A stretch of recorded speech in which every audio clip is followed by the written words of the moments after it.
July is what most Americans established as their independence before. African Americans, our emancipation was January 1st, 1863. Now what I'm going to do is I'm going to start blocking my painting. So I'm going to talk about painting as well.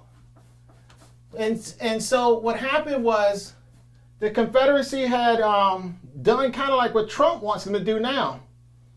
They'd done a secession. They wanted to leave the Union.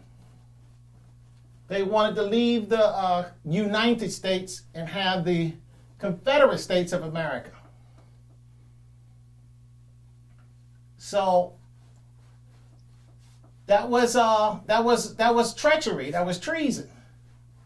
So the executive branch was the branch that Lincoln controlled, which included the Army and the Navy of the United States.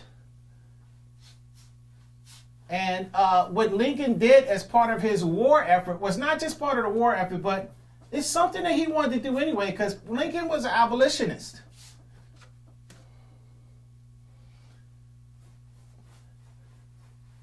And there were about 3.5 million that was instantly freed.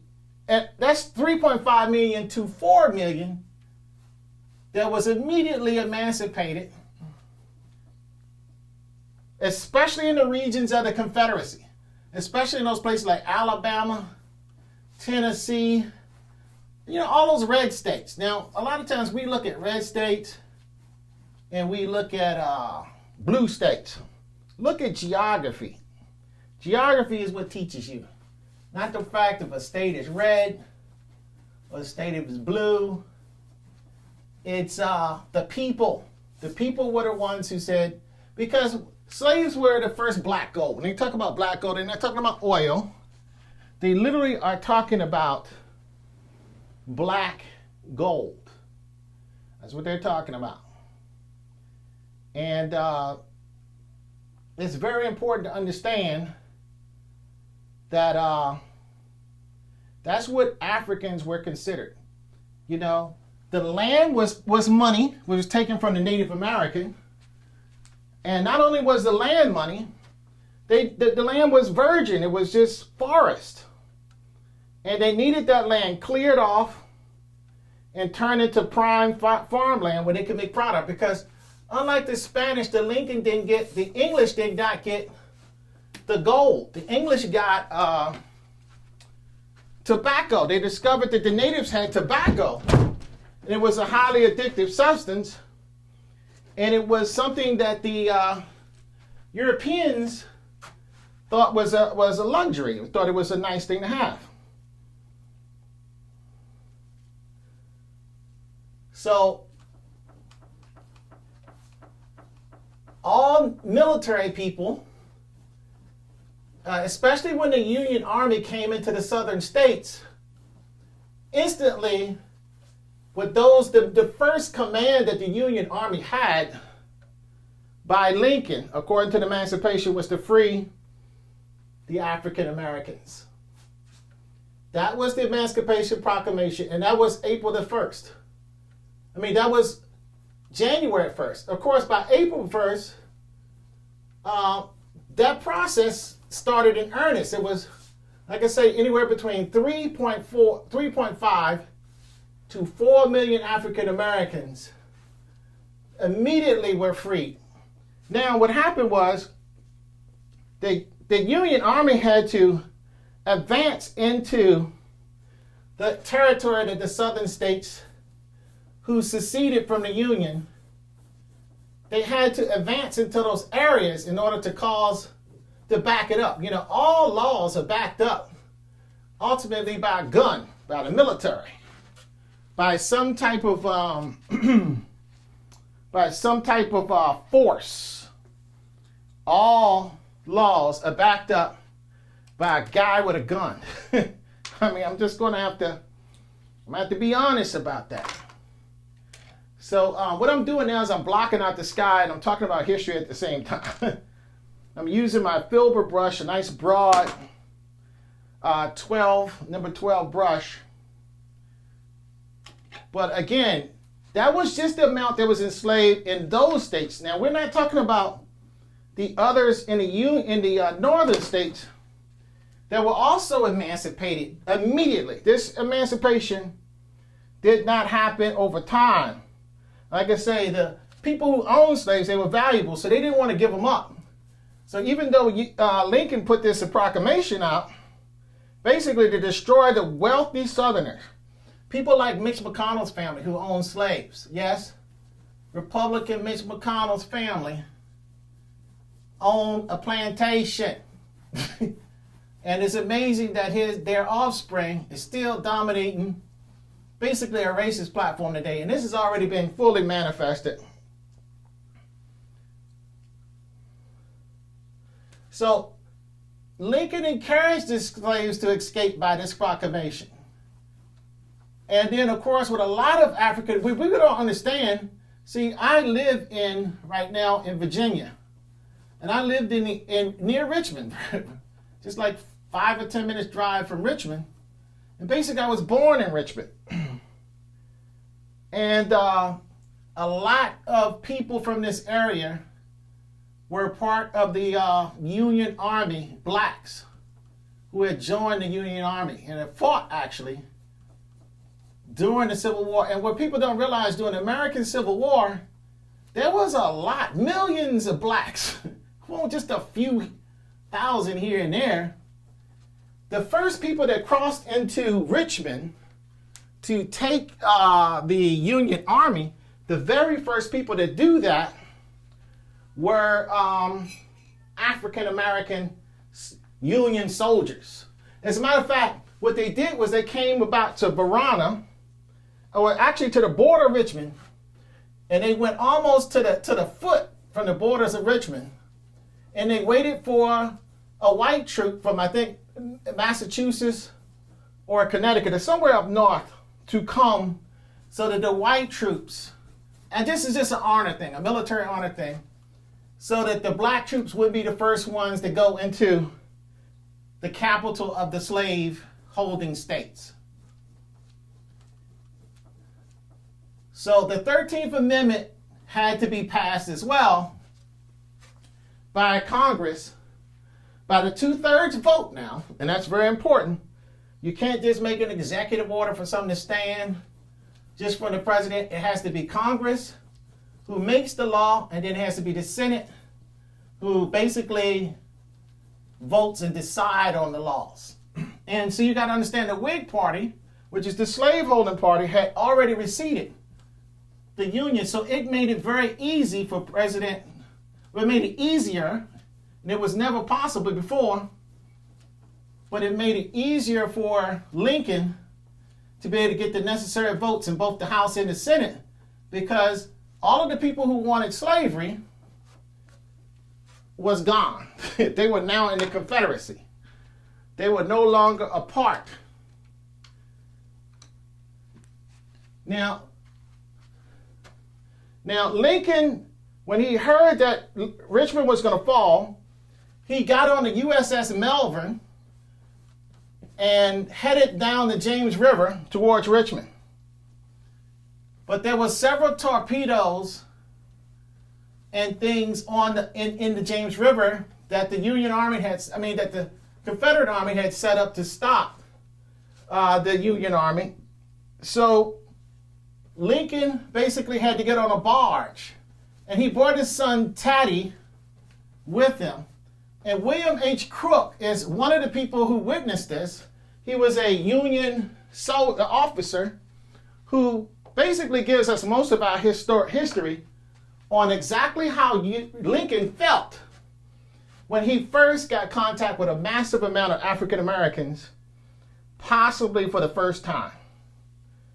Lincoln got off of this barge because the James River was so obstructed, he had to walk up to Chimborazo Park. And for you people that have been following me for some time, I took you to there, but that's Chimborazo Park, Richmond, when he walked up the James River, off the James River barge, and to the capital of the Confederacy. And what happened was black people, and I'm using the language that they used back then, Negroes, and they would say, "There comes Master Lincoln, the savior of the land. We are so glad to see him. And there was hundreds of blacks were outstretched. Black hands were outstretched to Abraham Lincoln. And he shook. He got off of his carriage. And as he was riding the carriage for a little while, but he was walking, and he shook their hands. Now, these are slaves, ex-slaves. And so Lincoln was compelled by this crowd. He was emotionally moved by this crowd. Not only was Lincoln, all of the Union soldiers that was with him. And there was all blacks around Lincoln. We're talking tens of thousands. It was so many blacks that came to see Richmond that the soldiers that was on the Malvern with him and on the barge had to fix their bayonets to keep the blacks from crushing Lincoln, because they were so happy. They didn't understand that they could possibly, with this immense crowd that they had and their excitement, they could literally crush Lincoln to death and the soldiers that was with him. They prayed and they wept with joy as they tried to get close to Lincoln. And one woman cried.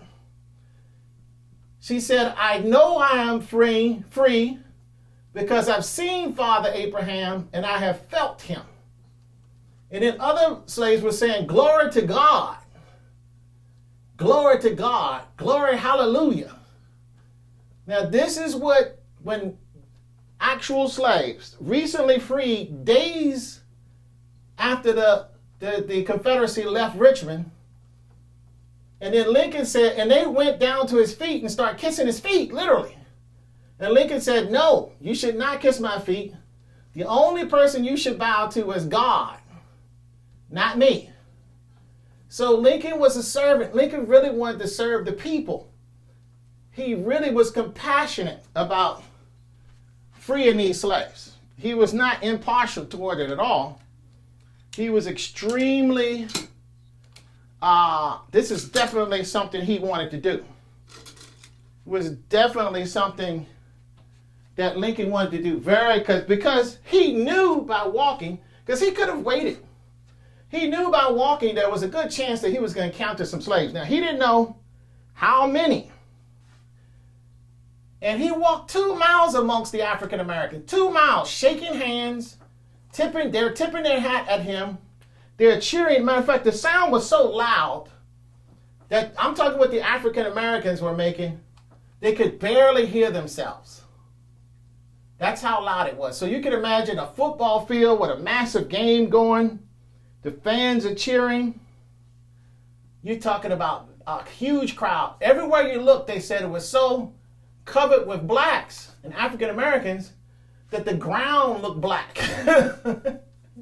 You know, from the perspective of the James River, when they were coming off of the barge, all the way to when they actually summit the hill. So there was a big reception there. What people don't realize, President Lincoln, when he actually ascended the steps of the Capitol that Jefferson Davis had occupied, he was exhausted from shaking the hands and greeting the African Americans who wouldn't accept anything else. And many African Americans jumped on the carriage, feet from his face, just to get a gaze into the face of Father Abraham. That's what they called him. Now you got to remember that the African Americans were hearing about this news of freedom for a long time. And of course, there's misinformation. Just like this going on now, there's misinformation. People putting out on Facebook bad information, other people putting out good information. Which one is correct? So there's all this information that the Union was saying that you're not really free. Your freedom ain't gonna really happen. That didn't really happen. So they didn't believe it until they saw it from Lincoln first. And they never expected Lincoln to be walking amongst them, maybe in some presidential capacity on a stand somewhere, talking about things. But instead, Lincoln was right there, walking through a working class neighborhood. So there were poor whites as well as African slaves, ex-slaves, amongst the people. Now,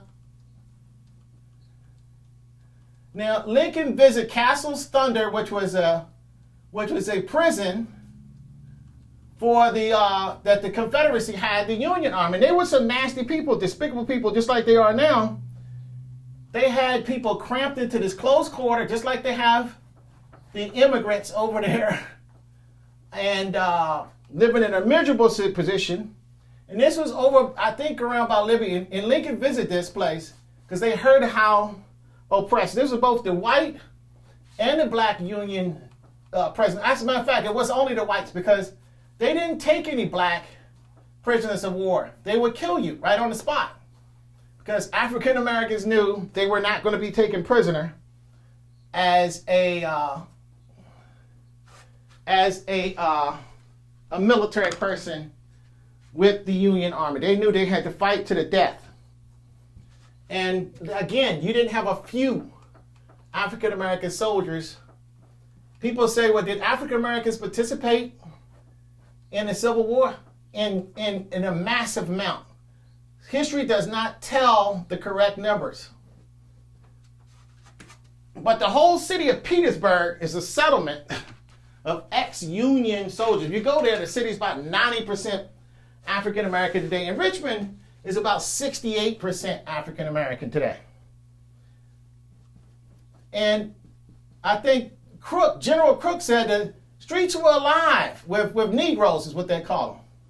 And the crowd was growing so fast that he had to make an order to surround the Lincoln with sailors with fixed bayonet because they all wanted to shake hands with Lincoln's. And they were kneeling down and kissing his boots. That's how happy they were that this has happened. And again, they had heard a long time that Lincoln wanted to free them. They've been waiting for this moment. The emancipation was done. I mean, it's 1965 now. So you're talking 3 years after the emancipation was ordered, these people were still in slavery. They hadn't been freed yet.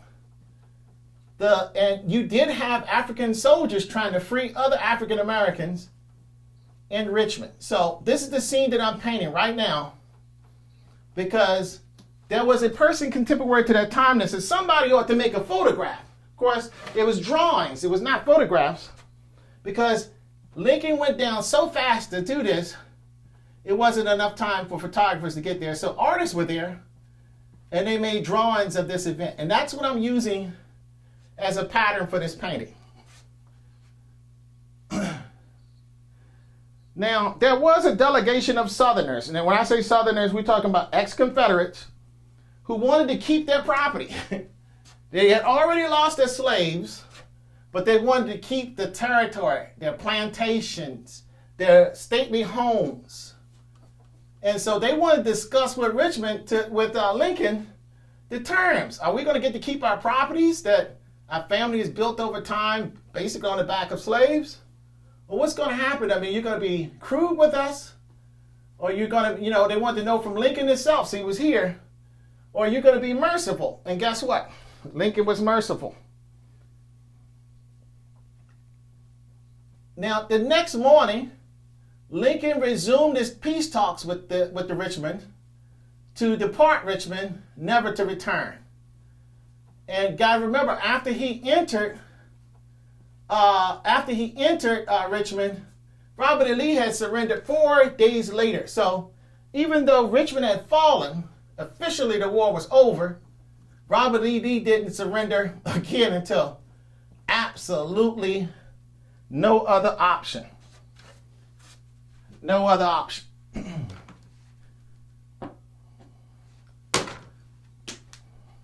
Now, again, they wanted to give Lincoln a proper escort. But Lincoln did not want to come as a conqueror with cannons going off like a normal chief of staff who had won a major war. He came as a peacemaker to these Southerners, even though they were some of the most despicable people, because less than a week later, he would be killed by Wilkes Booth. Because what happened was the slaves were saying that he is our president. He is our Savior. They compared him to Jesus. He is the first president for the blacks. That's what they said. And the blacks felt energized. The blacks were getting guns for the first time. Yes, in Richmond, they were getting rifles. They were getting guns. They were getting all this kind of stuff. See, do I have anybody in my life? Nobody. Oh, well, I'm still gonna do my thing. So, but what happened was Lincoln faded from memory because you got to understand immediately the losers of the Civil War started to set up. They started to set up how they were going to, return, how they were going to survive this and return back to the battle and return back to war to win again. So did the South ever stop? Did the South ever stop fighting the Civil War? The answer to that, and you can tell by how politics has gone ever since, the answer is no, they haven't. Because the first job they had was to kill Lincoln. That was their first job. And they had electric wire telegraph back then, but what they found out is that African American slaves had something called a grapevine. And they said, there's no way, they must have their own secret. They said the Negroes must have their own secret telegraph because they got so many people together so quickly within minutes. How the news of Lincoln spread swifter than even the official white people had with the technology of the telegraph. So the streets were extremely crowded. It was bigger than the parade. It was bigger than anything they could have. They were laughing. They were hurrahing. And they were laughing. They were exclamated with joy. Because again, seeing Lincoln themselves and him saying, Lincoln actually gave a little speech to the African Americans saying that you would never be enslaved again. Ever. And if anybody should try to enslave you, you should shoot them on sight. That's basically what he said. Shoot them on a chance that that's what they're trying to do. And he said that during this visit in a speech to him. Now, this was an African-American person from, I believe it was from the Connecticut troops who had fought their way down to Richmond. And they were blocking the South Passage. So the Confederates that was trying to get back home because it was lost, they were trying to get back down south, they had to go through these black troops to get out of Richmond. The black troops was just catching them like left and right. They caught about 900 of them. And they put them in the prisons that were previously for the white Union soldiers. Of course, there was no prison for the black soldiers. They were just killed. They were instantly court-martialed right there, instantly shot on sight. So that's part of the history of, and of course what Lincoln wanted to do was see his guiding principle of freeing the slaves put into action. Soon as he got back, he was so excited about his reception. Because I see a lot of stuff on Facebook said that Lincoln didn't care nothing about the slaves. That's a lie. He was so, matter of fact, most of the soldiers, I'm talking to white soldiers there, said they had never seen any expression of joy, any expression of happiness so great as that day from either black or white. They just never had seen it before, ever. And it was so emotional. They said no cannon volleys, no series of flags, no pomp of circumstances they could have set up made the white soldiers who fought felt more like they was doing something right. And Lincoln was a righteous man. Now, Lincoln was not a handsome man. He was rather, during the time his contemporaries thought he was a rather ugly man. But when he was giving his speech, they said he almost seemed angelic. Otherworldly is another thing. His words were not even from this world. It was just something truly amazing. Now, this speech that was given to these slaves is not the ones that's quoted. It's not the ones that's recorded and talked about in history books. Because again, especially if you're from the southern states, You didn't get this in history. You didn't get this because a lot of this information was hidden because, again, a week later, Lincoln was killed. So the people who would have been the historians had to get the next leader in place, which is the vice president, which was Lincoln's replacement. They couldn't get Lincoln. So, Lincoln found himself after greeting the slaves, because they couldn't stay there, because his mission was not just to see the slaves. That was like a byproduct. But he didn't realize how long the slaves wanted him to tarry with them. So he had to go there to establish with the white people, surrender, because they hadn't surrendered yet. These are going to be the terms. It's from my mouth. They didn't have, emails and television yet. So they had to literally head of states. Jefferson Davis didn't even have the decency. He did not even have the decency to stay to make sure his people were not killed. Because in a lot of places in the South, the Union soldiers just burnt down places and killed and perhaps even raped. But again, the Confederate soldiers did worse. So it's like an eye for an eye, tooth for a tooth kind of thing was going on. So what happened was Lincoln was traveling on foot, and he was trapped really with the blacks. He couldn't have no choice. I mean, he kind of had a choice, but he was trapped there. And they had to send for the general that was in the White House to send the cavalry to kind of save him from the slaves, who were basically just so elated, so happy to see Richmond, so happy to see Abraham Lincoln. Again, they called him Father Abraham, like in the Bible. One person said, I don't need to see Jesus. She said, I don't need to see Jesus. The only person I need to see is Abraham Lincoln. Basically, Abraham Lincoln had taken on amongst the slaves, he had taken on the status of Jesus. And it was almost like the African Americans were energized by having this alliance with this particular leader. So the reason Wilkes Booth felt like, and some of the Southern people just wanted to assassinate him, because the African Americans became they were joining the military, they were fighting whites, beating them. The Confederate Army did not want to fight the freed African slaves, because they knew the African slaves knew they were fighting for their life.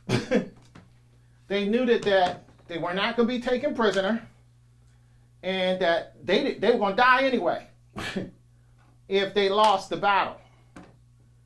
So they were the toughest, most honorary type of people to fight.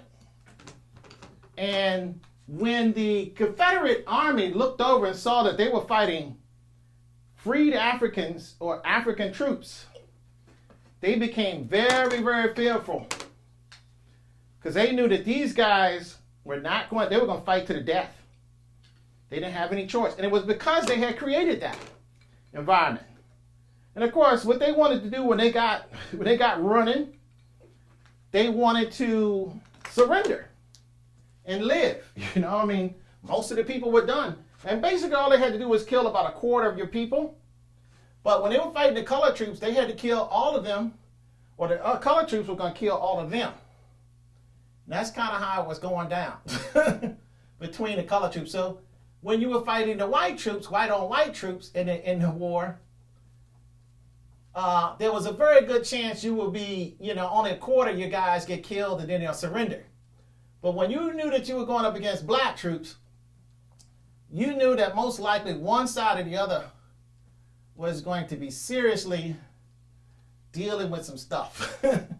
You're fighting for your life, essentially. And again, there was the right-wing Republican Party of Lincoln, who really thought that Lincoln was too easy. They thought Lincoln was going too easy, and the Southerners was going to do this again. They were going to fight a war again. And I think they were right, because you know what? Look at us now, and these guys are talking about fighting a war again. These guys are talking about a coup right now as we speak. So they were right. But Lincoln actually wanted to say, look, let's forget about the past. Let's try to heal. He kind of wanted to do what Biden wanted to do. He kind of wanted to try to heal these people. But here are these people, yet again, unhealed.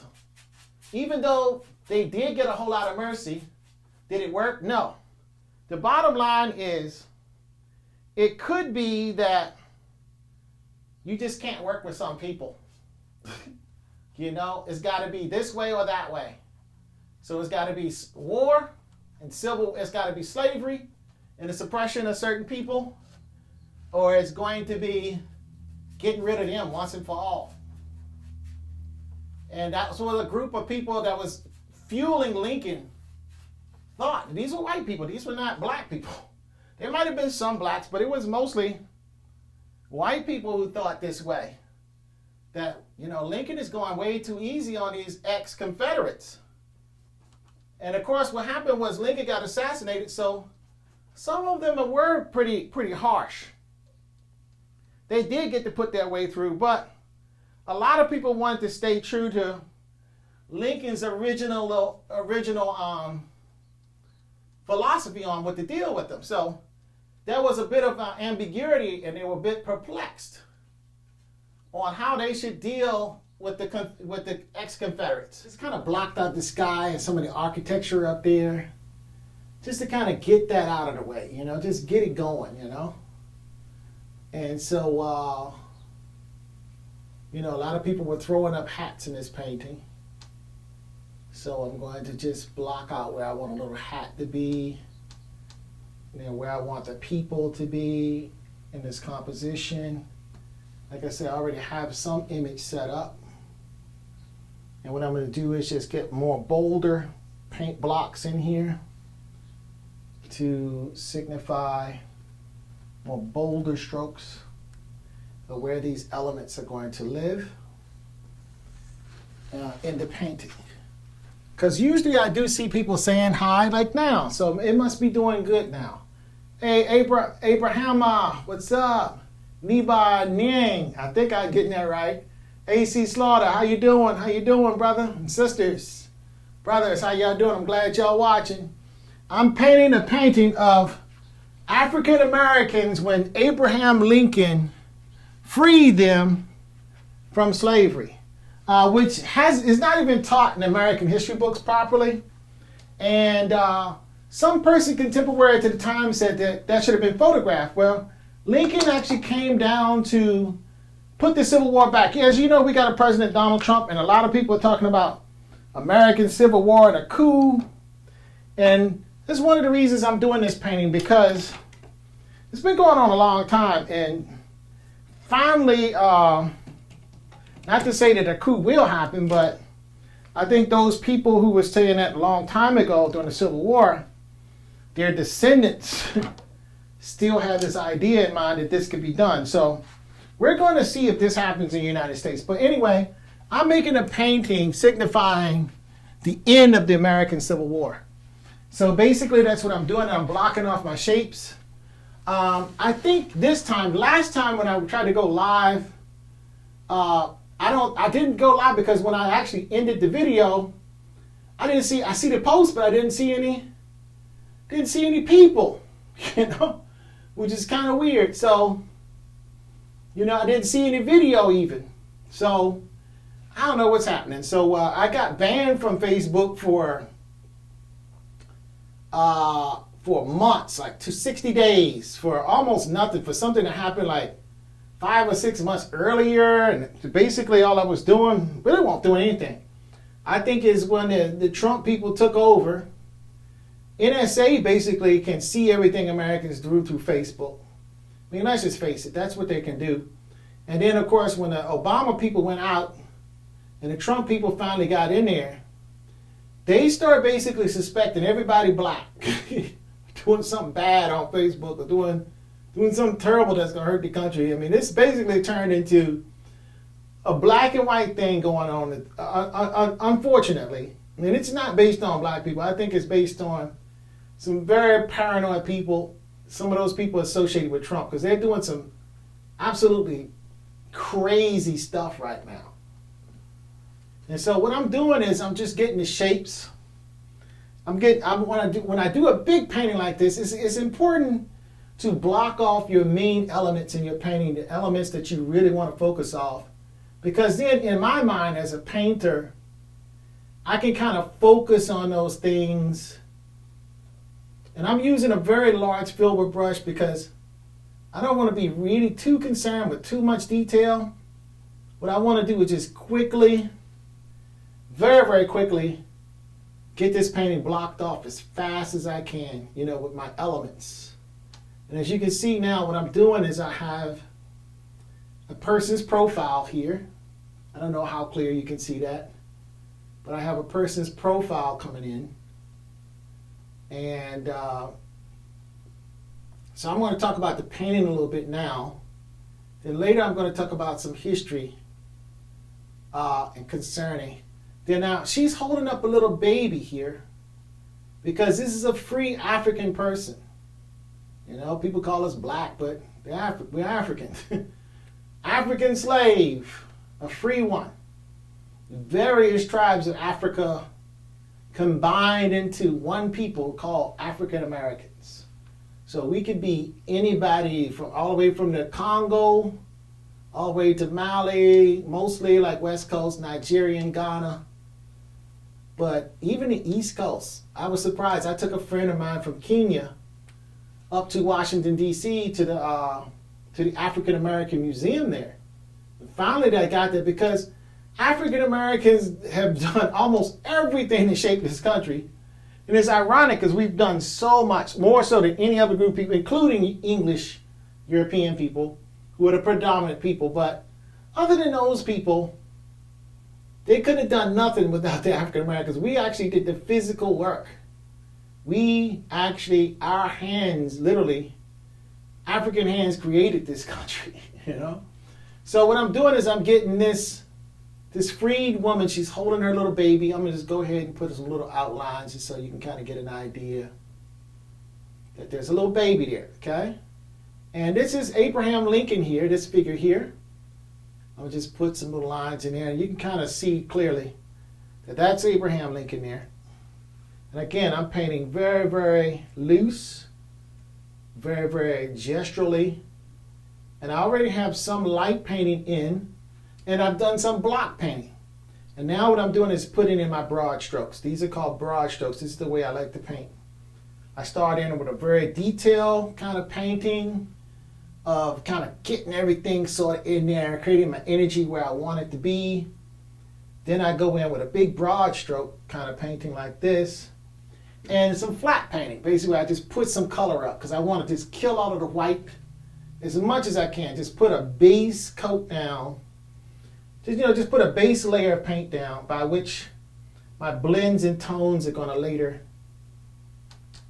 set, And so basically now what I'm doing is I'm gonna just gesture in just a little bit very quickly how some of her dress is gonna go in there. And a lot of times when I'm doing this particular stage, and I'm talking about painting now because the first video, which I don't even know if that got recorded or not, and then there's another little fella peeping through the little crowd right here, just between the little negative spaces. And I tried to fill up all of the negative spaces in this painting as much as I can, just filling up. Now, a lot of people say, well, Steve, your paintings are a little bit busy sometimes. My actual name is Steve, even though this particular account is called Second Ra. It is my internet name. It's because I love Egypt. If you look to my left, you'll see a Ra on the throne painting. And behind this painting here, which is a Native American painting, you'll see a painting of Native Americans. And then behind that, there's another very large Kemet painting of ancient Egypt. And so there we have that. So hopefully what I'm doing now is I am actually recording a live video because I thought I was recording a live video earlier. I had my microphone coming in a lot clearer. Now my battery has gone out on my iPad, so now I have to use that because my audio cable on my iPad my audio plug is a little bit messed up. So I have to charge my iPad in advance, then use the digital connector to bring in the audio from a lavalier mic. Well, what happens when the battery runs out? Well, I can't run a lavalier mic. So I thought I was going to get myself 3 or so hours earlier, but as it turns out, I did not get myself 3 or 4 hours like I thought. So what I'm doing now is just making my broad stroke painting marks.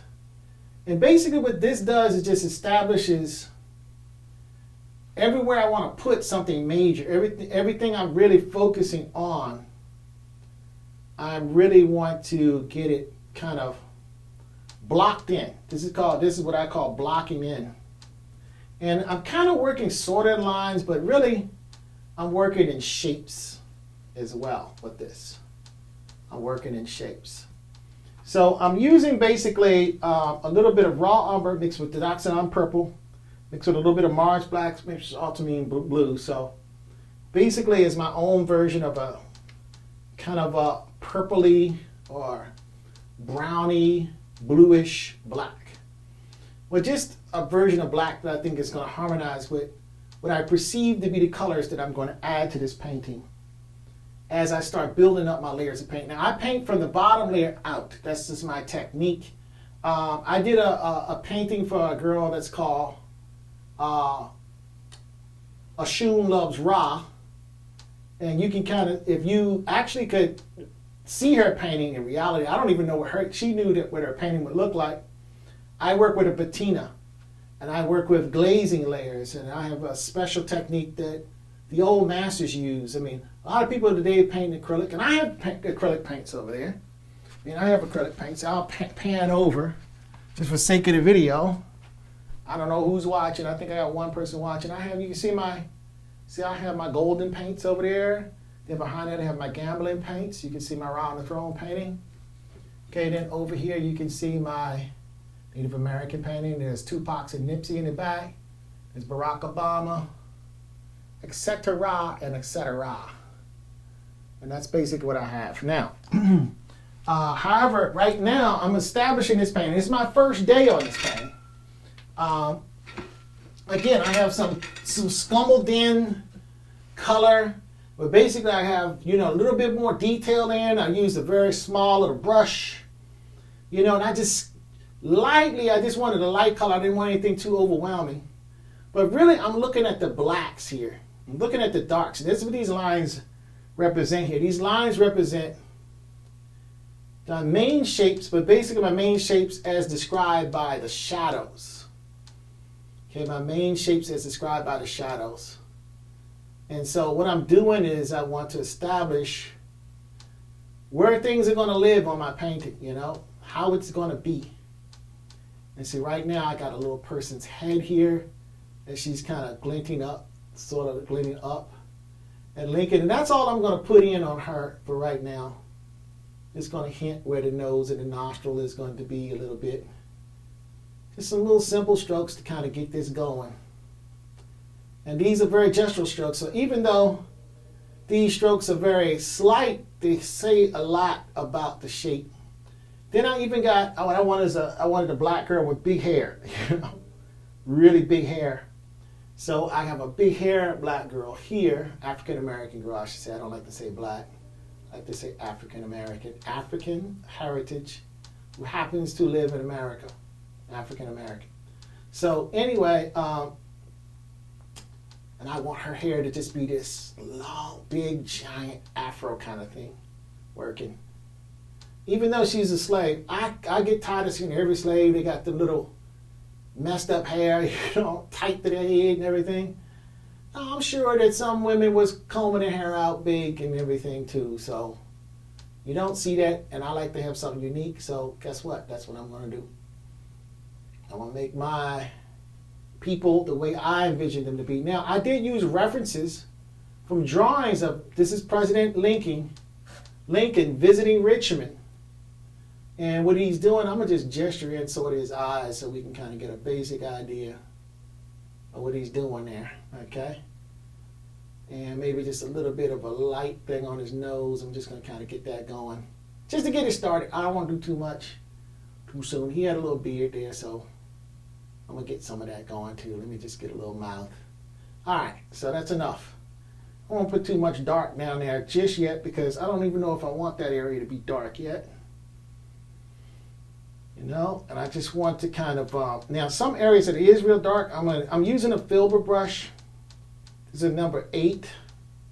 And it's a nice brush. This is like a imitation mongoose, synthetic mongoose. And this is good for both acrylic and oil. I'm using it for oil. They hold their shapes really nice. So I tend to like them just for that matter. They don't really throw down paint as nice as say a natural hair saber in bristle, or even a nice hair like sable brush. But I always say my sable brush is for when I'm on my second or third coat. Like I say, layer, and I build in layers. You know, this is my foundational layer that I'm putting down. I start out with, you know, some little scumbling kind of painting, get the little details. Then after I get that, I really going to look for the dark places in my paintings. That's what I'm looking for, is the dark places. And that's why I'm using this dark color, and I'm just trying to go out with these dark places and it just kind of cut the shapes out. Just kind of cut the main subject out. You know, because what I do is I don't have just foreground and background. What I have in my paintings, I have foreground, middle ground, another middle ground, and maybe another middle ground. And then finally, I have a background. Then I have another background behind that one. You know, it makes the painting more interesting. So, you know, a lot of people, they have the sfumato. I got a little sfumato working in this. I like to put everything. I like certain things like that. Now, I don't necessarily, I'm not one of these people who paint alla prima. That's everything in one day with one coat and one little gesture does everything. No, I like to paint like the old masters did in several layers, you know, building one coat upon the next, building kind of like a jewel-like patina. Building a jewel-like patina with my painting. And basically at this level though of painting, I'm just putting a little bit of raw umber mixed with a little Daxodon purple and a lot of Mars black. I do use Mars black just to get it dark. Then I just angle it with like a little Daxodon purple, a little raw umber to a tone. Now I'm adding the raw umber to kind of warm it up some. I don't want it to be so black and flat. Also, the raw umber is just going to cause it to dry just a little bit fast. Now, my medium that I'm using is Galkit with Gamsol. Now, I could very easily be using Galkit with a little bit of linseed, or just Galkit, Gamsol, and linseed. But I don't want the painting to dry so slow. I really want this painting to go pretty fast. Now, it's winter time where I am, and at night it gets to be about 28 degrees. But my studio basically stays about 68 at night. And in the daytime, like right now, it's about 74 degrees. So it's somewhat warm, you know, somewhat warm. And sometimes it might even get to be 76, which I like it warm because for oil, what that does is it causes the oil to catalyze. Oil does not dry, it oxidizes. And it causes it doesn't evaporate like acrylic. Acrylic evaporates. Now I mix a little bit of ultramarine blue in my black too, just to get some richness, especially when I know that the area is going to be, a particular shape or element is going to be really, really dark. I know that this hat here that this character is wearing, for example, is going to be really, really dark.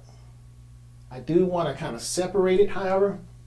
I do know that this area right down here is going to be also really, really dark, if not solid black. So I'm just going to go ahead from the get-go and just block this in, just like I did the sky. A nice kind of solid black color. Because again, I like to tap the painting as much as I can just to get it from not being white.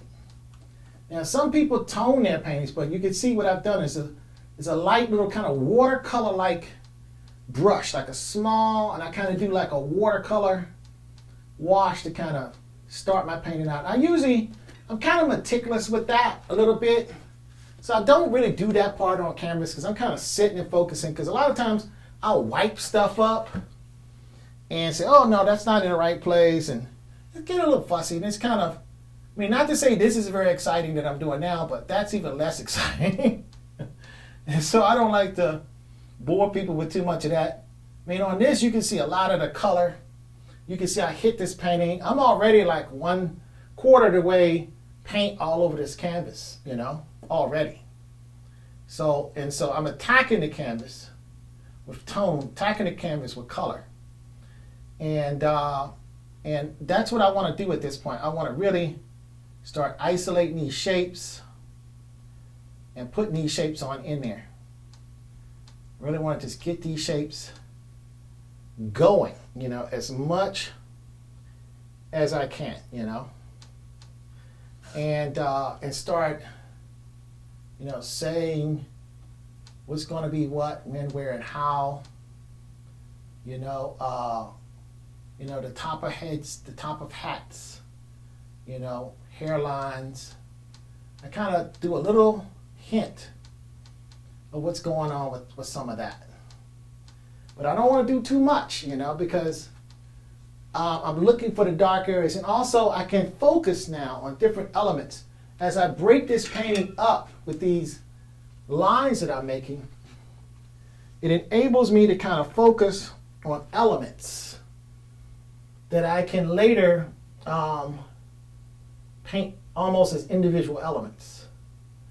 And then even though it's a busy painting, so that's kind of the way I tackle busy paintings, it doesn't appear to be so busy because it's not, because of the way I've actually gone about breaking it up, you know, getting the painting isolated into, you know, smaller subsets of elements, you know.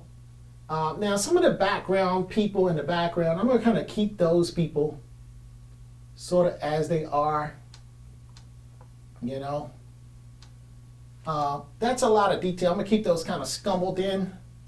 But some of the people in the foreground, definitely I'm going to paint. The people in the middle ground, I'm definitely going to try to block them in. You can already see this guy with uplifted hands here, you know. And he has his hat in his hand. And just going to get him in there. Kind of try to get him going. Okay, and then as we go this way, I'm going to solidify in. This is a person here who is, I'm just going to get some gesture. She's actually, this is the hand of Lincoln. This is an African-American slave who's kissing the hand of Lincoln. Now, some of the slaves were so happy to be free, they were literally kissing Lincoln's feet, his boots. But some of the people were kissing his hand. And this is from a drawing, using the drawing as a reference, of an African-American woman with her baby in her hand, her free baby, knowing that her baby is not going to be a slave, but actually a free American citizen, just like everybody else. Lincoln had already given them the speech. Well, Lincoln gave a speech this day that it would be illegal in this country for anybody to try to enslave you. And if anybody did try to enslave you, you have the right to kill them. First time anybody ever said that. Now, there was other Union soldiers that said in so many words the same thing. So the slaves knew, because they saw Lincoln. They knew that, because, you know, a lot of the people was telling them through propaganda and misinformation, you're not going to be free. Lincoln ain't going to free you. Why would he free you? He's just saying that for political purposes. You know? He just wants to destroy our way of living because, you know, you got to remember, the slave's way of living was not very elegant. He wasn't enjoying, the slave was not enjoying too much. And see, in this area, this back in the crowd, there's really some dark there. I'm going to go ahead and start blocking some of those darker shadow areas in. That's in some of this background, just a little bit. Just to get a little bit more separation in some of this. But again, I don't want too much details just yet. Don't want too much, just enough. We don't need too much. because the whole idea is for me to, basically I'm just saying where everything is going to live, where is this going to live in this painting?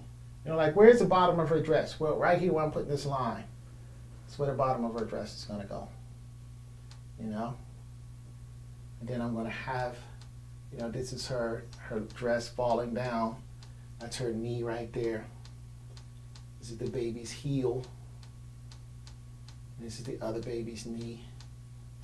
There's the baby's kind of inner arm. There's the baby's cheek. There's the baby's hairline there. Okay. So, and then of course is the hat of the slave. It's basically saluted. And that's what people did back then. They took off their hat and they saluted somebody who was honorable.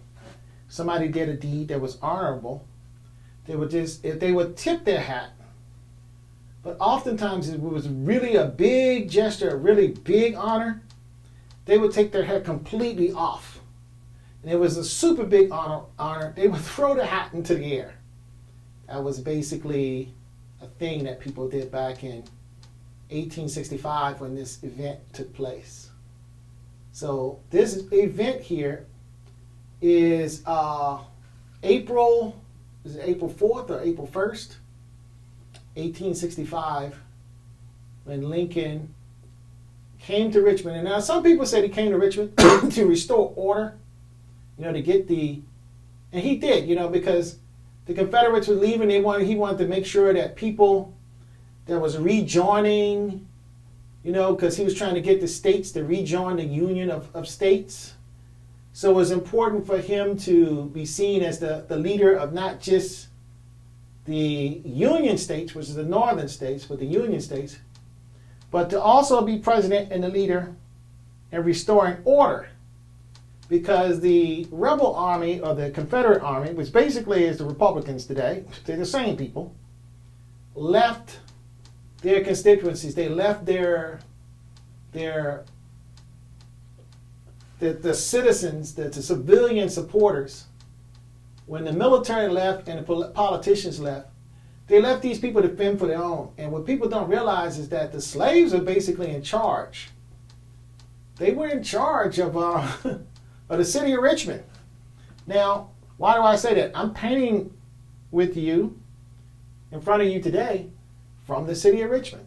I just live right in the county, right outside the city lines of Richmond in Henrico County. That's where I am. But basically, I'm a Richmonder. I spent a good deal of my childhood raised in Churchill, was basically where this scene is taking place.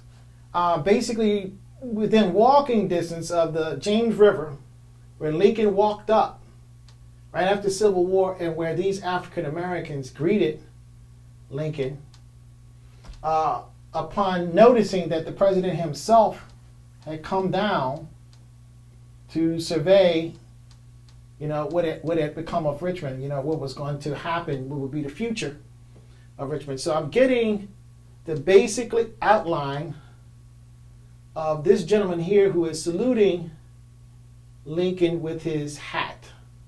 This is an African American slave that was freed by Lincoln during the Emancipation.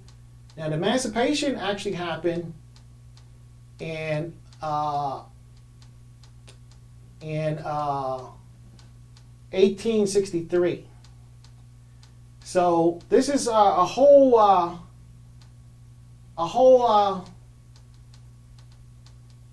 2 years later here, where you finally see soldiers. Now, you also have, what I'm starting to block in right now, is the hats of sailors.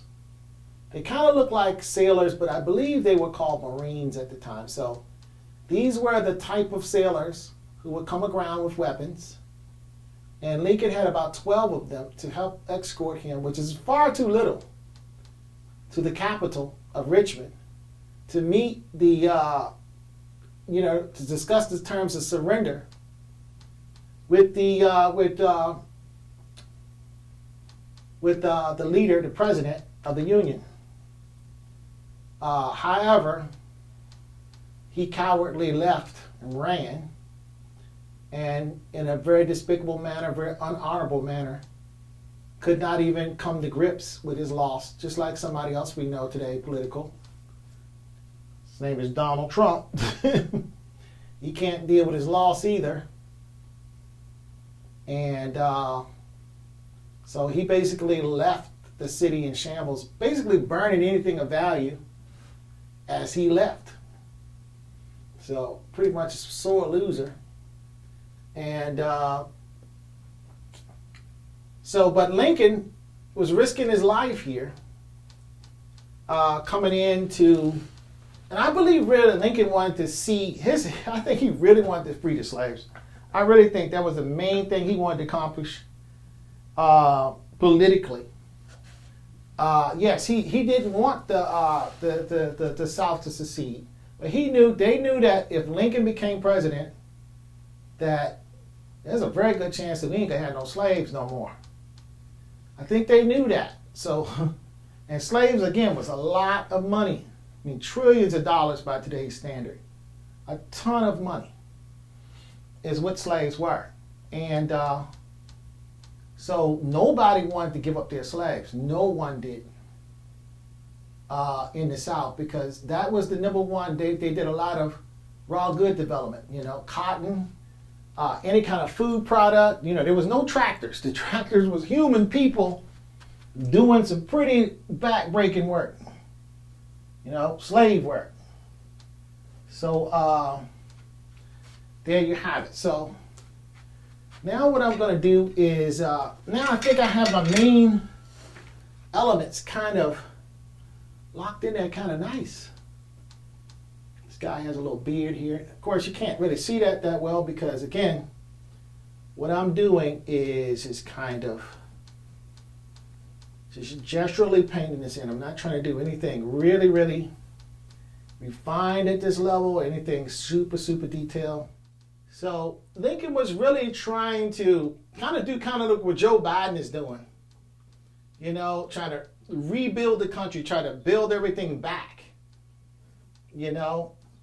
So what I'm doing is I'm attacking this shadow a little bit and just kind of making the positive images in this pop forward. Oh, I got some people in. Let me acknowledge who's in the room. Okay, still Yvette White. How's it going? Well, just Yvette, how you doing? I'm sitting here. I'm lecturing to you then, I guess. But anyway, at least I got decent sound now. I noticed my iPad is messed up, so I'm going to have to get a new one. This one's done. But I think it's important with today's climate of how things is going. I think it's very important to acknowledge, Abraham Lincoln, and also acknowledge the relationship between Abraham Lincoln and the African American. And not just that, the role of African Americans during the Civil War. Because a lot of times I hear a lot of stuff to say, oh, this ain't our country. We didn't do nothing for this country. Yes, we did. We fought for this country during the Revolutionary War. Remember, the country had got divided, and African Americans put this country back together. And it's quite a bit of us in the Union Army, a lot more than they will tell you. And we were the first to get to Richmond to free the people who sympathize with the Union from oppression, and then also to basically set the country and the city back in order.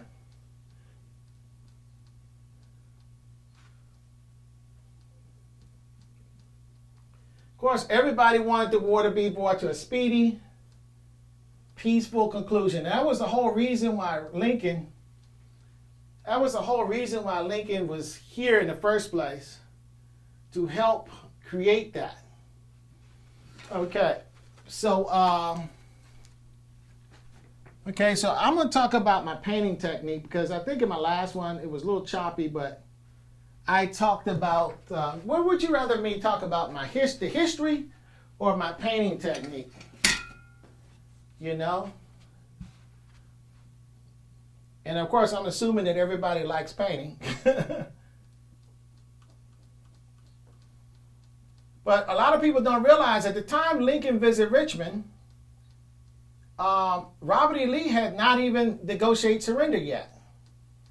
Jefferson Davis just ran for his life, essentially because the African American troops were sitting there outside of Richmond, and the last thing they wanted was to be captured. Jefferson Davis to be captured by the African American troops. And guess what? I think the African American troops, the first thing they wanted was to capture Jefferson Davis. So I think there was a bit of a cat and the mouse thing going on there, where some people didn't want to get captured and some other people wanted to capture. So they had to run in order to not be captured by what they call the Negro troops. And that's one of the reasons why they left so fast from the city of Richmond, hastily like that. These guys were fighting much tougher and harder than what they assumed based on the white soldiers. They didn't realize these black soldiers was hitting hard, was coming in long, strong, and hard. And so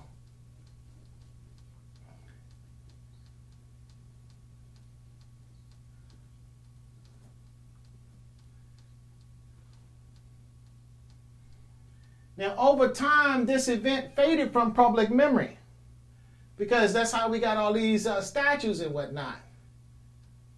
There was kind of like a campaign until in 2003 when the National Park for Virginia went to the Tredegar Iron Works, and basically one of the places where Lincoln passed with his son Teddy, they actually put up a statue commemorating Lincoln visit Richmond. So finally there were some historians in Richmond that's here that was ready to finally tell the actual real history of what happened at the surrender of the Civil War.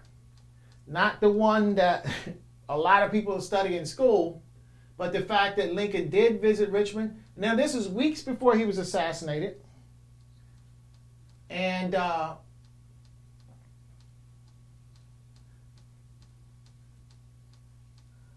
of course, these are all testaments of the admirals and the generals and other people, because Lincoln had died about a week later. He was assassinated because he was considered the president of the Negroes. Contemporary to his day, people was thinking that the Negroes were going to take over the country because blacks just came from all over the country and was moving everywhere. Because you remember, their homes were destroyed. The plantations that they lived on were no longer in existence, and they didn't want to live in those places. Some of those places were horrible. And they wanted to live in their freedom. They wanted to go discover what their destiny would be from this point on. And so you had them just leaving, hemorrhaging out of the South, heading north.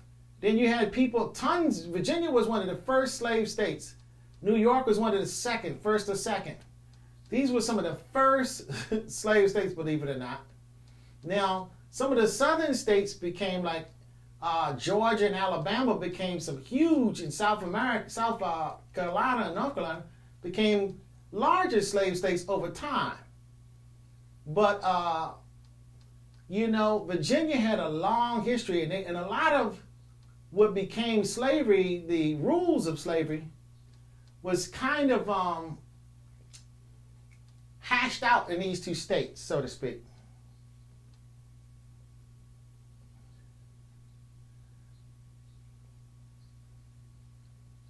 But Lincoln did want to have mercy towards the people who had basically rather have seen him dead, and they wound up actually doing just that.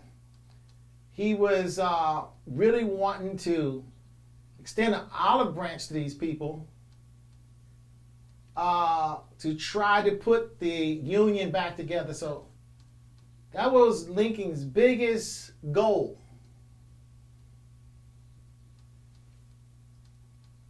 Was to put the Union back together. Now, there were sunken ships, dead horses, all kinds of debris in the river that made riding all the way to a normal dock and coming to Richmond impossible for Lincoln. So that's why he had to walk so far to get there. It was very not presidential. This is not what you want your president. This is not how you want him traveling, because he's a very important person. And you don't want him dying from a sniper shot or just any mishap, explosion that could happen on the river. Ordnances was close enough to touch. So Lincoln did not care about his own life. I really do think Lincoln just he knew that there was a very good chance he was going to meet his newly freed African American slaves. I really do think he knew he was going to meet so many Africans. I don't think he was going to meet as many as he did, but I think he really wanted to know in his own heart how the people felt about their freedom. He wanted to experience that, and they gave him the experiences that he expected and more. And his expression was very, you can tell that he gave amazing speeches. He was very moved by his reception by the African Americans that had just been freed. He was extremely moved by this. And again, he never got the chance to properly write in his memoirs about this because they killed him. However, based on other people's account and expressions on his face and the feelings and emotions that he was overcome with, this was a huge experience. And that he really did risk his life, and I believe he risked his life too, especially to directly be able to deal with the African American slaves. And I think he did want them in his face just like they were. And he did want to have a real expression with them. Even when he was in the carriage, he was constantly tipping his hat to the slaves and to any passerbys that came by. And the sound, they said, was so loud, was so joyous, that all of the Union soldiers were overtaken with emotion by it. This is the sound coming basically from a predominantly African American crowd, that they had never experienced any emotion, any parade, any tribute or celebration as great as that one. And they had seen a lot of them. They didn't care if it was from a white person or black person. And these were dignitaries that had seen a lot of things. These were admirals and generals. And even the white people that was Confederate judges and stuff, who basically had slaves, they were even moved by the emotions that was poured out towards Lincoln during this reception of him. And basically what Lincoln wanted was the southern states to reapply for statehood, because you remember, every state is kind of like an individual country. That's how, and Reconstruction means whatever they did during the Revolutionary War was rethought. They took the Constitution the way it was, and they kind of got rid of certain things, slavery being one of them, and they started rethinking how this country is going to be and reorganizing how the country is going to be in terms of the inclusion of African Americans. Now, notice, not the exclusion, but the inclusion of African Americans. So it's very important for African Americans to know, yes, the whole idea of Reconstruction was designed to include the people who had been disenfranchised from the first country. So it's when our country got a restart at the Civil War, you can almost say all that George Washington stuff is not us. Our 4th of July is January 1, 1803. Or when the war was over, April 4th, 1865. So 1863, January 1863 or April 1865. That's our Emancipation Day. But the Proclamation of Emancipation officially is the document that did it. So at that point, the law became on the side of the African American. Now notice I'm not saying slave no more. I'm saying African American because we were taken by force from Africa due to no desire of our own to leave our homeland. We were taken away from our language, our religion, our people, our family, our names, our culture, everything. So at that point, we by default had no place to go but here. We still don't have any place. All these people that say, I want to go back to Africa, this is your home. This is it. You're probably about 10 different African tribes, if not 20 or 30 or 40. So you're not one people anymore. And I hate to say it, we have race here in this country. What they have in Africa is tribes. It's kind of like race. Some of these tribes will kill you if you are the wrong tribe person, or if you're from another country and you come into their country and you're African. I didn't say if you were European. I'm saying if you're African. Go to South Africa and see what some of those people would do. You go and take their jobs, they will kill you. You could be Ethiopian, you could be from Kenya or somewhere else. Oh, they ain't playing that. So America is built. It was taken from the Native American. It was done. What's done is done. You're not going to be able to undo that. There's too many people here. Fortunes have been changed too many times. So at this point, you have to claim what is given, what is there.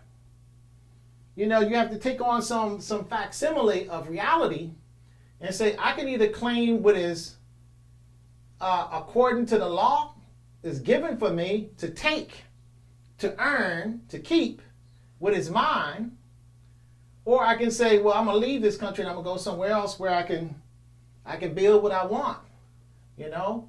And that's your prerogative. But there's a lot of people complaining.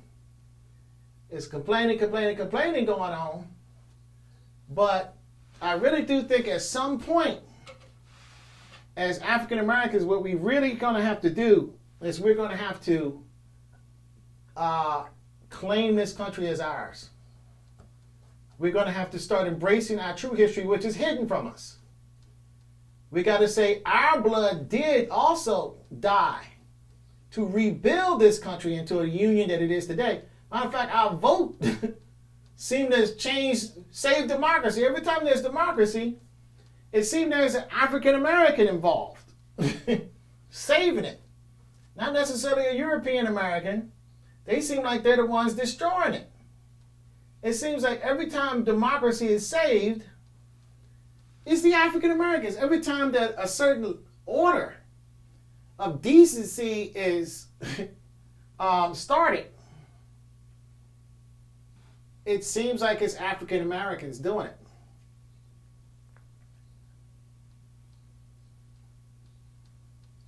But again, this is also not just the Capitol building, but it was also the residence of Jefferson Davis. Just like Trump lives in the White House, he lived in the Virginia State Capitol, which is also was the capital of the Confederacy. It was like the White House of the Confederacy. That's April 4th, 1865 is when he entered that. That's our 4th of July. That's our Independence Day as African Americans. The one that we celebrate and we throw fireworks up, that's not ours.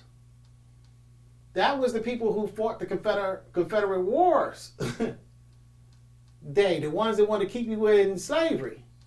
But our actual Emancipation Day, our Freedom Day, where we left from tyranny, literally, I mean literal tyranny, not the make-believe tyranny that the colonials was experiencing.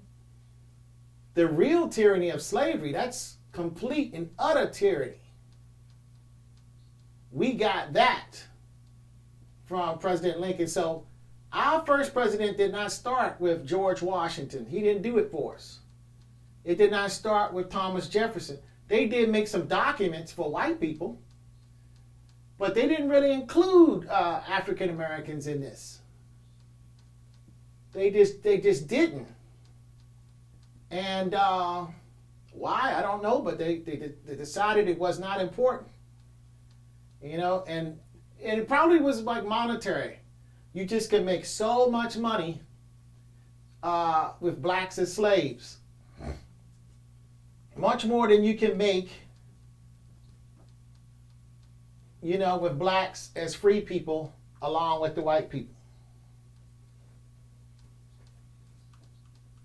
Now, these are the black troops of the XSV Corps. So anybody who wants to research this group, it's the black troops of the XSV Corps of Richmond. They were the first blacks that reached Richmond.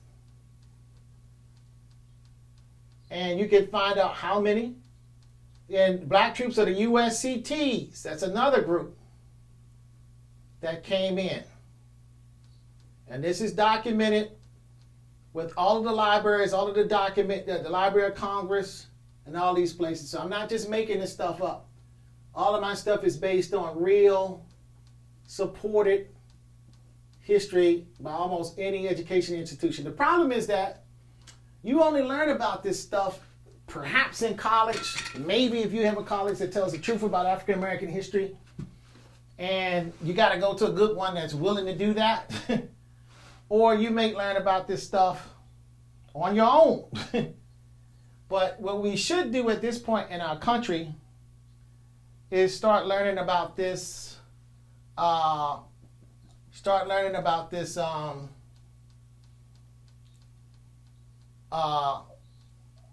honestly, in high school. The high school students need to be taught the truth. There's so many different groups in this country now, and nobody knows really the real history of this country. I don't even think Donald Trump knew before he became president. I think he still don't know. He don't even know how the Constitution works. It's pretty obvious by the things he's doing now that he doesn't even know how the government works. He does exactly like he did with The Apprentice, where he just has some smart people. He just asks them, says, "This is what I want to do. Do it for me." And he knows how to get smart people around him and tell them what to do. If that make him smart? No. That means he's a boss. He's used to being a spoiled brat, bossing people around. It doesn't mean that he's necessarily a smart person. It means that he's a person that's very comfortable with telling other people what to do. And no matter if it's stupid or not, he's got enough money to make it seem like, no matter how dumb his ideas are, that they're smart. Because these smart people, fixers, they basically fix almost everything stupid that he does. But these same people that Trump represent are the Republican Party today. Don't look at what the party's called. Look at oh, nice work. Thank you very much. Look at the geography. I tell people look at the geography because the parties did flip. And that's because after the war was over during Reconstruction, the blacks were in the South and the positions were Democrats. So what happened was all these Democrats started jumping, all these people, blacks start jumping on the Democratic Party, and the Republicans say, "Oh, we got to get this up." So they simply said, "We want to be with other white people." And the white people of the North won, so what they did was they defected out of the Democratic Party. So don't look at if it was Democrats or Republicans who was right or wrong in this country. You look at the actual people, where they were from. Were they from slave states? Or were they from non-slave states? Because a party is just blue shirts, you know, black shirts, white shirts. You know, one team has on a white shirt, the other team has on a black shirt. It doesn't mean that that this is your, it doesn't mean that this is the good people, this is the bad people. That simply means that that people just change shirts. You know, sometimes you got the blue jersey, sometimes you got the red jersey. But it's the team. Who are the actual people who are doing it? Not what shirts they wore, what mascot they put in front of them. Because you can switch those up, you know. I mean, sports teams switch. LeBron James switched from Cleveland to, you know, the Lakers, you know. So that happens all the time. People switch teams. But you're looking at the actual persons. And this colors is starting to set up already in here.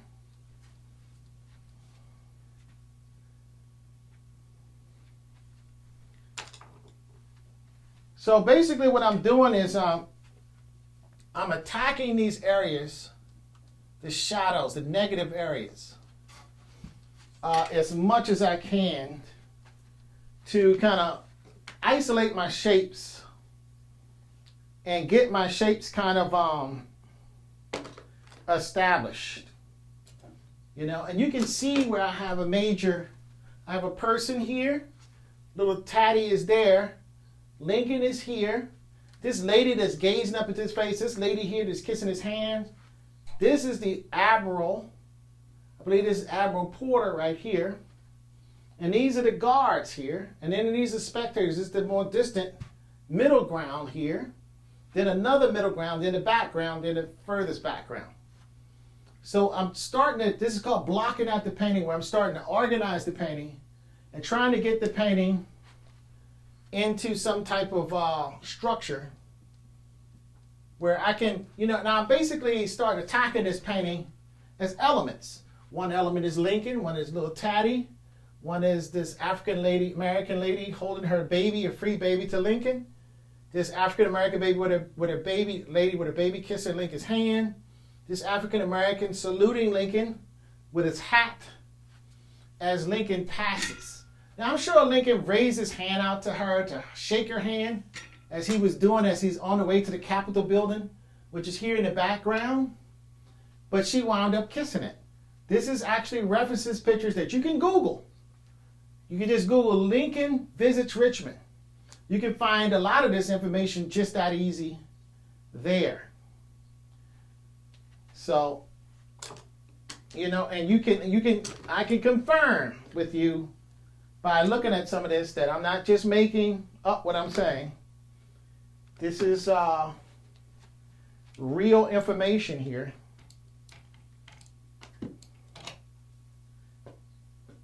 But again, the Union Army did encourage African Americans to get weapons to protect themselves, to enforce their own freedom.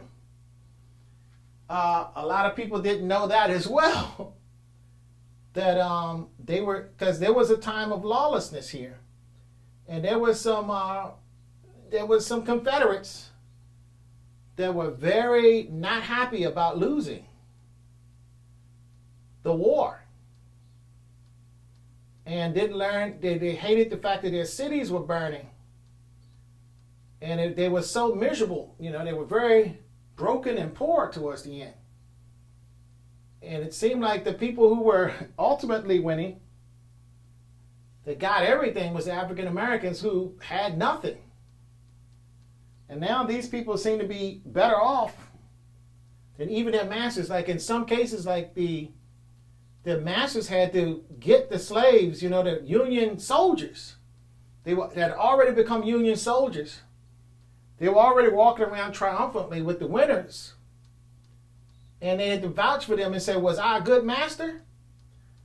And that was the whole criteria by which they could even hold on to their money, or hold on to their plantations, hold on to their wealth. Because if they weren't, they could have lost everything. So that was part of Reconstruction. Part of Reconstruction was to now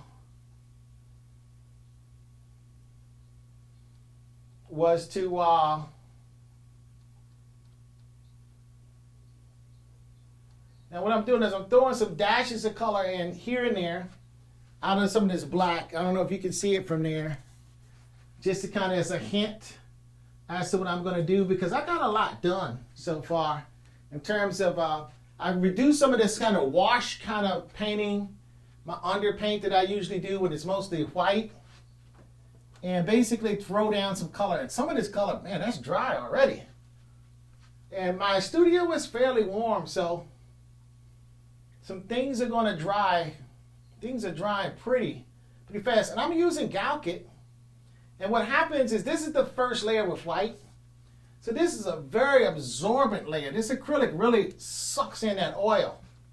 Even though I'm using a little bit more of a varnishy kind of acrylic, the oil is still seeping in there.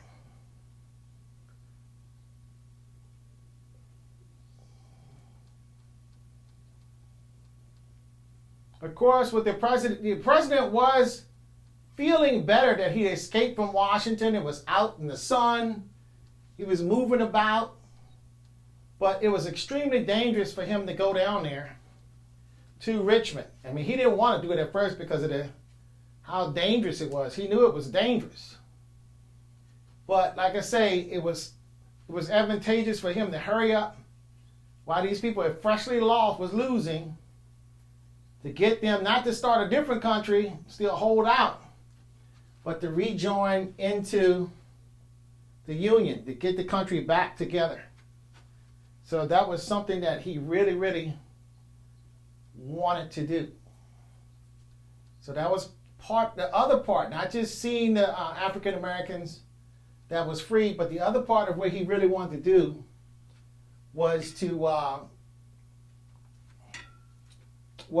kind of let the white ex-Confederate citizens feel like they would be welcomed back into the Union. To feel like there's going to be a life after this, and it's just not going to be utter destruction. Again, kind of like what Joe Biden wants to do after what Trump has done, is kind of just assure everybody that we're dealing with COVID, so you want to assure everybody it's going to be better, it's going to get better. You know, you got new management, you're under new management now. I mean, because the Union Army had you kind of looking bad. I mean, not the Union Army, but the Confederate Army had things kind of rough. They weren't really providing for the people too much.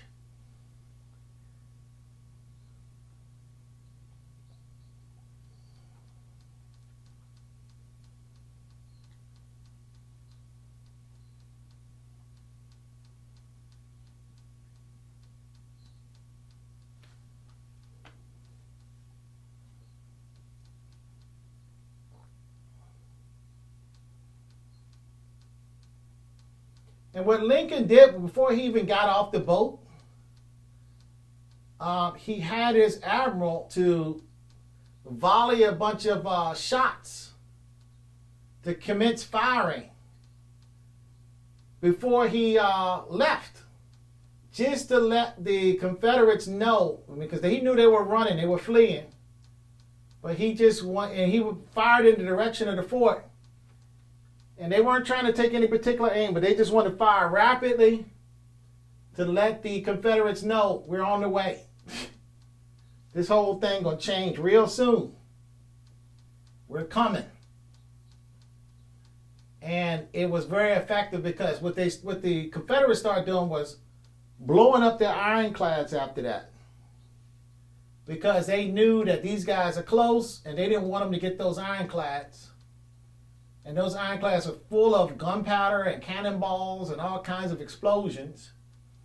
And so they blew up so hard. It was a loud explosion that shook even the vessel that Lincoln was on. And it quite startled Lincoln. But these ironclads was a lot closer than Lincoln thought. So Lincoln was in a dangerous place. He was only 2 miles away from where the Confederates, which they call rebels, is where they were blowing up their own ironclads and getting ready to try to escape out of Richmond. Again, these Confederates are getting caught up by the black soldiers and other Union soldiers just outside of town, just ready to scoop them up before they can get back to Alabama or wherever they were from. And of course, days later after Lincoln did his famous trip, I'm sure that information got to Lee that, geez, Lincoln's in Richmond. Davis is bailed on us. We don't even have a government anymore. And Lincoln is sitting on his chair. Okay, so that's when Lee just went on ahead and just said, okay, let's go ahead and arrange for surrender. Because, you know, what are we fighting for at this point? Okay, so essentially I'm still blocking off the painting. I got a lot of black. I know my ground looks kind of gnarly, but I'm going to go ahead and start hitting that with some general shapes as well.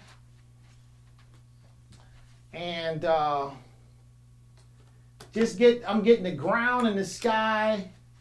All my busy areas in this, like what I call the 2/3 area, starts about here, right at the top of Lincoln's hat. And then it kind of, it's a little bit of a border at the bottom where it's ground. Now, did I want Lincoln a little bit more up? Yeah. But I'm following sort of as close as I can to an original drawing done by another artist back in contemporary to the day. So I kind of wanted to stay true to form. Since he was there, he saw the event. And what I'm doing is I'm reinterpreting it. I'm just going to paint this a little bit more realistically. Because at that time, they kind of paint sort of, especially painting black people, it was very, very gestural caricatures of black people, because this is what they thought black people were supposed to look like. So I couldn't paint a literal painting of that because to me that was a little bit, I thought it was kind of insulting. I didn't like it. Now I realized that these might even been some union type, people, but man, they didn't really portray blacks the best that they could have. So I decided I'm going to paint this a little bit different. So I want to start blocking in, because again, what I do is I attack the white areas as much as I can. Now, some of this meticulous drawing that I went to take to do, or painting, I got all this detail. I just paint right over it. So I don't even know why I go to paint all that. But sometimes I want to paint more meticulously with a small brush. But really, with something this big, like the last painting I did for Ashore Loves Ra, I was able to kind of work with my what I call my sub drawing or sub painting a little bit better. It's called like a sfumato. But in this case, it's so huge. I really don't. Now, again, Lincoln could have very easily have been killed in this little expedition, this little trip. And his son could have gotten killed too. Again, he was on Admiral Porter's fleet. And Lincoln was inspecting the engines. He was involved with everything. I think Lincoln was naturally a curious person. And he was the type of person, I think he liked to investigate stuff himself. I think that was his reason. His first time to get to come see what the African Americans are doing. Are they appreciating their emancipation? I'm sure these kind of thoughts, because the country paid a major price to make this happen. And he had done a lot of work to make this happen. So I think he might have been trying to reassure himself also that he was doing the right thing.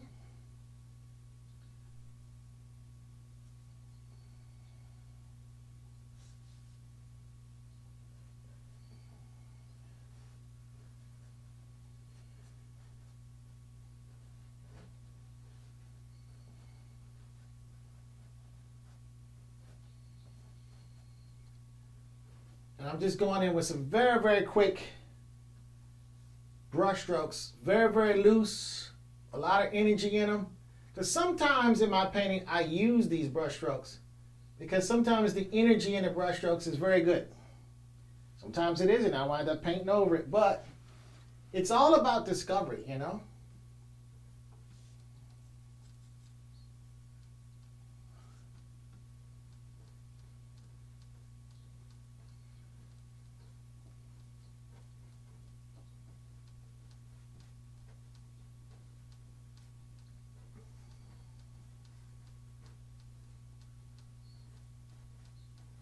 And I'm using a very broad brush. I'm using a number, I don't know, it looks like a number 16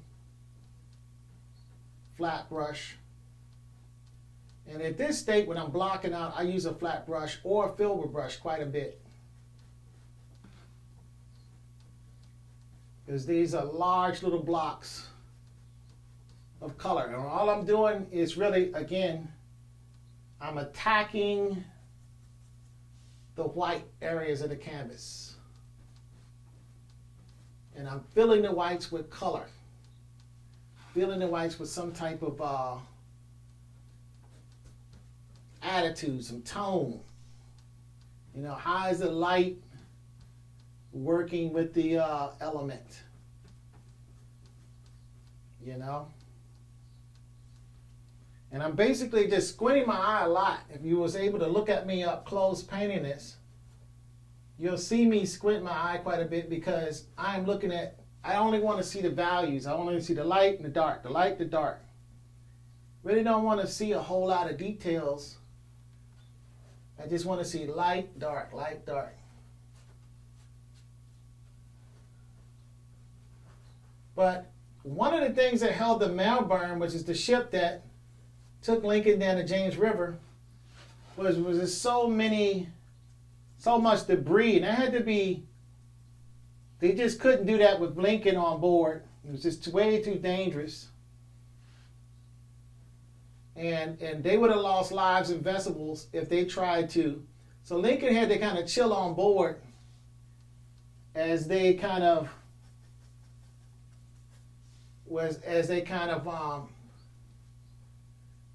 as they got that together. But I'm sure that Lincoln really, really wanted very badly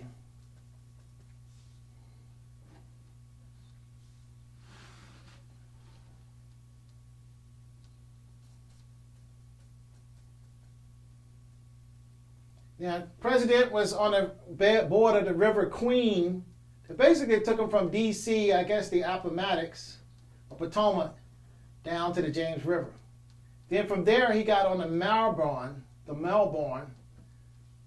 ship to surveil the James River, which, you know, much tighter waterway, you know, to navigate. But these ships, the Malvern was grounding. All of the other ships that accompanied it was grounding.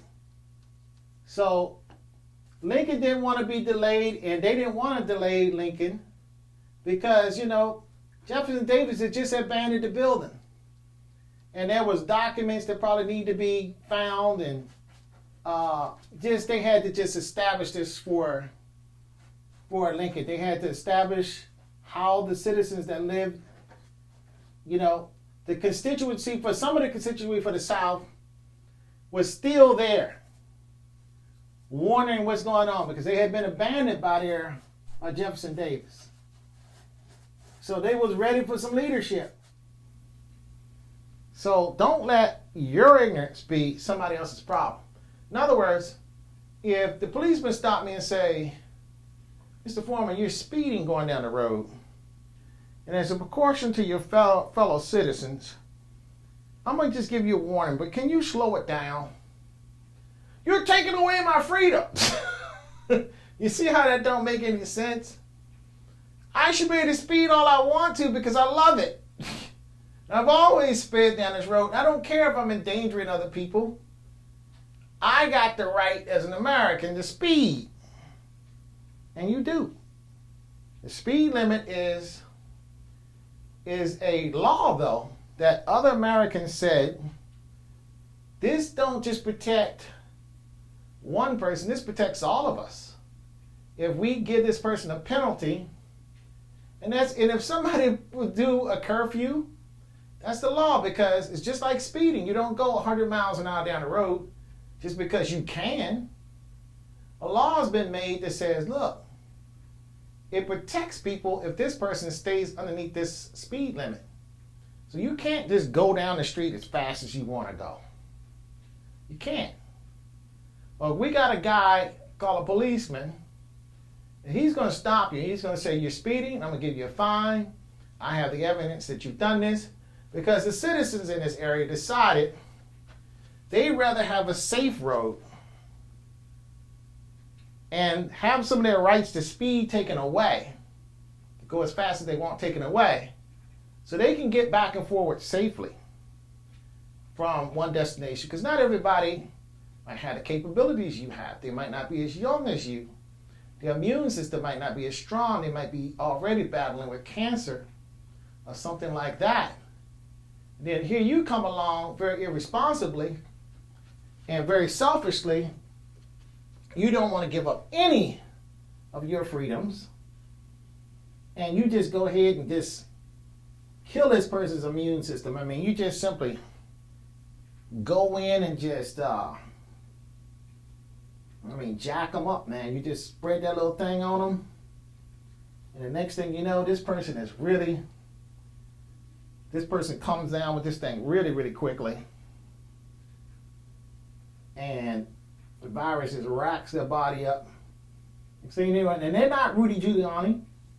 They're not Donald Trump that's going over there to the special doctors that got these multi-million-dollar products that saves you. That they only can really have enough money to give that to the most important people, the president. So, and I don't know how important he is. But they know how to save people if you got the money, because it's very expensive. But do you think the average person's getting that? No, they could give it to you and save your life. But you're poor, so they're going to let you die. You're not important. They're going to allow you an opportunity to realize your poverty and die.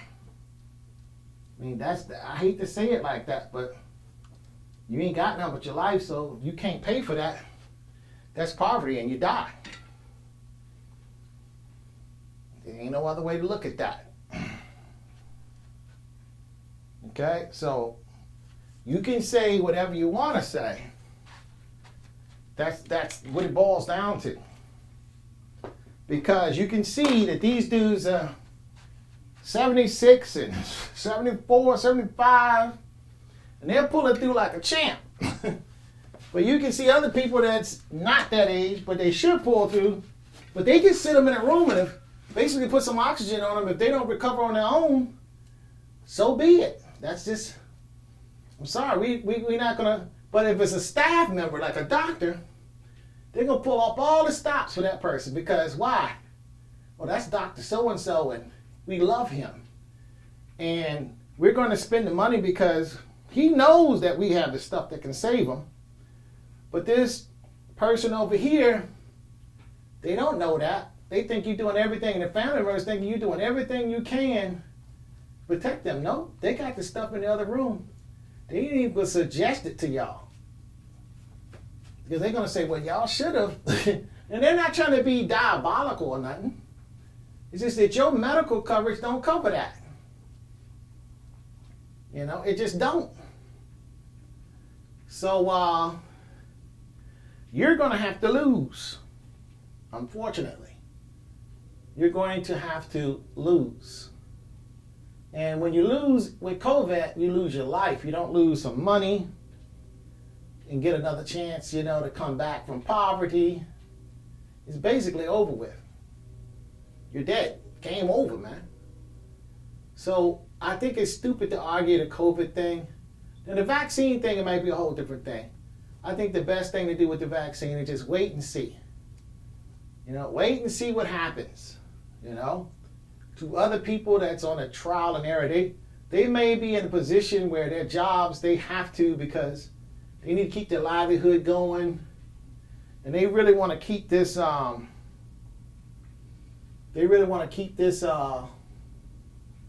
job they got. So therefore, they're going to take the risk with these drugs. Well, if you're one of those people, then I'll say so be it, then do so. I mean, that's what you should be doing.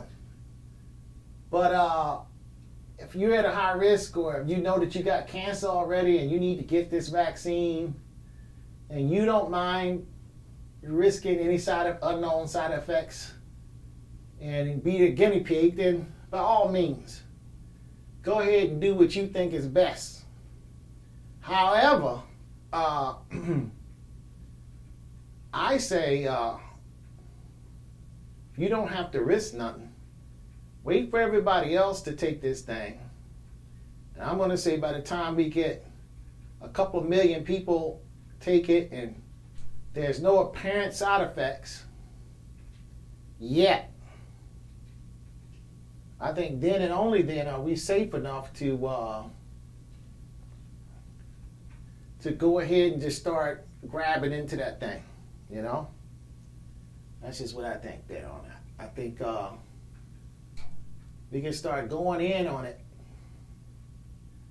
We can start going in on it when we see that it's basically, you know, when it's harmless, you know? Okay, about 100 million people have taken this thing worldwide, different places, where it's Pfizer or whoever the company is. And only about out of that 100 million, about maybe 10 or 12,000 had some kind of reaction. And the action is very minor compared to whatever's happening. I think at that point you can kind of say, okay,